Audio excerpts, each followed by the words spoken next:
What is up, everyone? Welcome to the Burndown YouTube channel. So this afternoon we are going to play with the Malibu a little bit. So to recap, I got some new dancing shoes up front. So these are new Mickey Thompsons. These are a 25, 4.5, 15.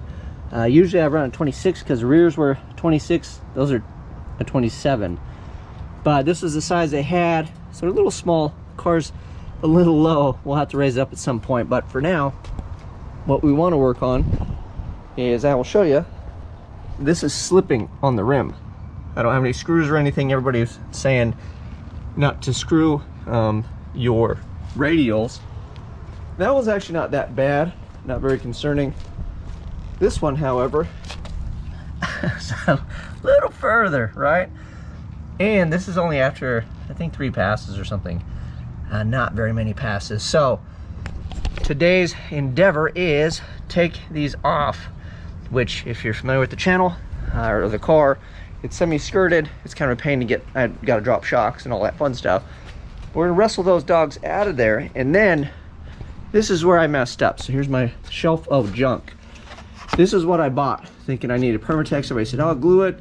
Use high tack. Use high tack." So I went down there and I'm like, "This is good, right?" Well, this isn't my stuff. This is actual high tack. So this should be the correct stuff. So we are going to take the tires off, break them down once again, clean them, and then glue them and stick them back on.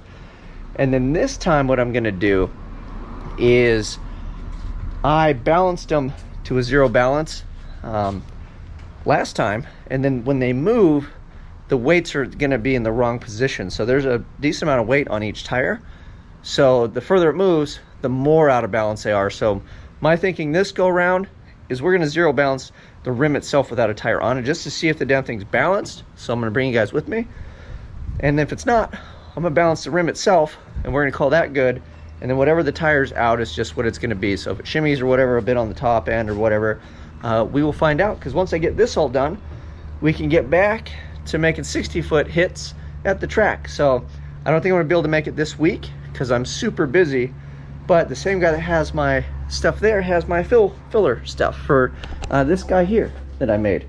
So it should be a fun week of getting this done. We can put the thing on like the chip and figure out where the converter stalls and all that fun stuff. Maybe I can bring you guys along for that process. And then next week we can get our ducks in a row, go over the whole car, make sure it's ready to rock and roll. And then we can take the car back to the track with hopefully properly glued tires this time, and we can make some 60-foot passes, see if we can better. 155 is the fastest 60 this car has had to date. That's leaving on no boost and not enough RPM. So apparently we gotta jack the RPM up and give her the beans, and then the magic should happen from there. So we'll either one of 3 things will happen. We will break loose, we will break parts, or we'll go fast. So we're hoping for number 3. So let me pull all this stuff off here. Let's get on over. We'll break them down. I'll show you how we clean it and glue it with the boogery snot stuff. And then we will see if the wheels are balanced. So leave a comment right now and let me know if you think the wheels are going to balance out and just be flawless and we're kind of chasing our tail, or if maybe there is some imbalance to the rim itself, and then maybe that'll help some of the, balance technically. Let's get started.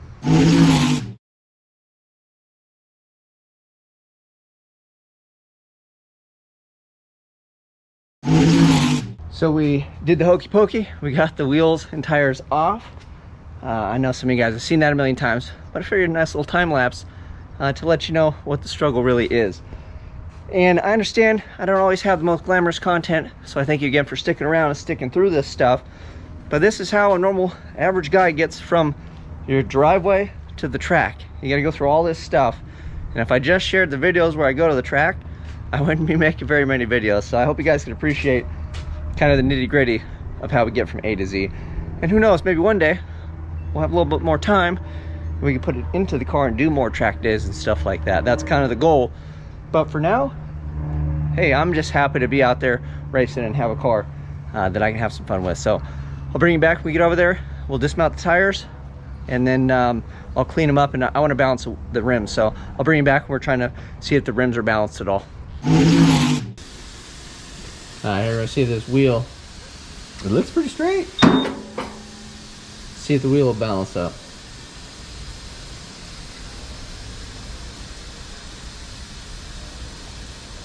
One.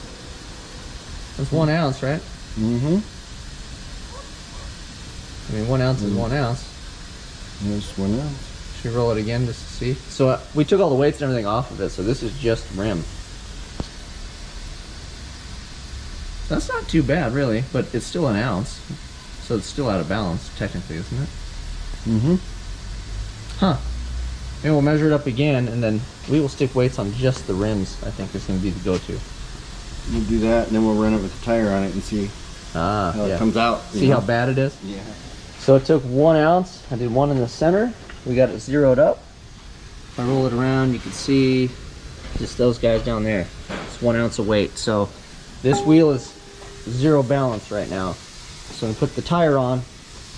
It's just gonna be, it is what it is. That way if it slips later, we're not chasing it and adding an extra ounce out of balance. It'll be interesting to see how far out of balance just the tire by itself is. So here's the rim number 2. This one was a 1/2 ounce out. One little guy, that guy right here. It's that one little dude. And then it's zeroed out. So I finished this one. And then we got to clean the goop off of this. And this one's glued and seated.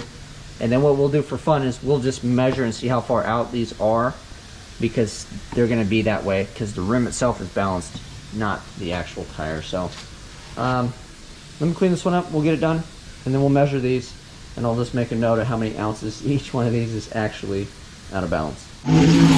All right, we made it back home. Here are the tires. We're going to give it some time to dry up. I don't think it ever fully hardens, but now we've got the high tack on there. We'll make a new little mark, and then I think this one was 4 ounces out. This one was 6 ounces out. That was with just the rim balanced, so the tire is out that much. But what I'm going to do is we'll let it dry, we'll make our mark, I'll run it, we'll make some hits on it.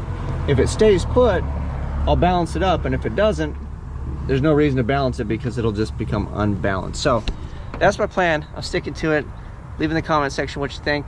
Eventually, when we make some more power down the road, we're going to need beadlocks, but these are $100 Jegs wheels. I do not want to add beadlocks to these. We'll just save up and bite the bullet, but I have other fish to fry because I'd like to put in a 4L80E at some point. So I can't spend money on that when I need a 4L80E, and then I'm going to have to figure out what to do for a computer. So no beadlocks for me in the future.